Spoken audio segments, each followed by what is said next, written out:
Me réveillant un matin, après des rêves agités, je me suis retrouvé dans mon lit métamorphosé en un monstrueux insecte.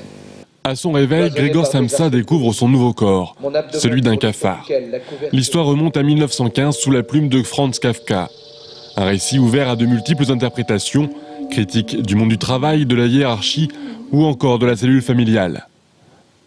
Un siècle plus tard, la compagnie Barocco Théâtre en livre une nouvelle interprétation. On a voulu nous faire une passerelle sur les modes de communication actuels qui finalement nous isolent de plus en plus sous prétexte de communiquer dans le monde entier.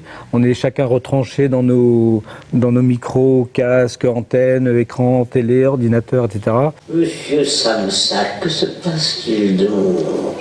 Pour sa création, le Barocco Théâtre n'a pas touché au texte original. Cette nouvelle vision repose sur le mélange des genres, entre théâtre, danse et vidéo, qui fait partie intégrante de la pièce.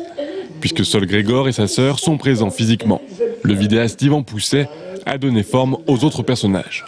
Et c'est vrai que ça traite, mon travail traite beaucoup de l'enfermement. Donc bon, c'est vrai que dans l'œuvre de Kafka, on trouve beaucoup ces ambiances et ces atmosphères. Au fil de l'histoire, Grzegorz est rejeté par sa famille. Et c'est sa sœur, très affectueuse au départ, qui finira par précipiter son rejet. Sur scène, c'est la danseuse Elodie Curado qui l'interprète en signant sa propre chorégraphie.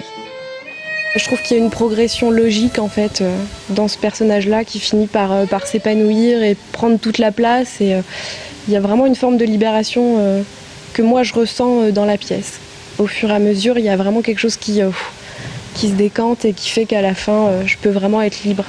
Il aura fallu 2 ans à la compagnie pour monter et finaliser ce projet.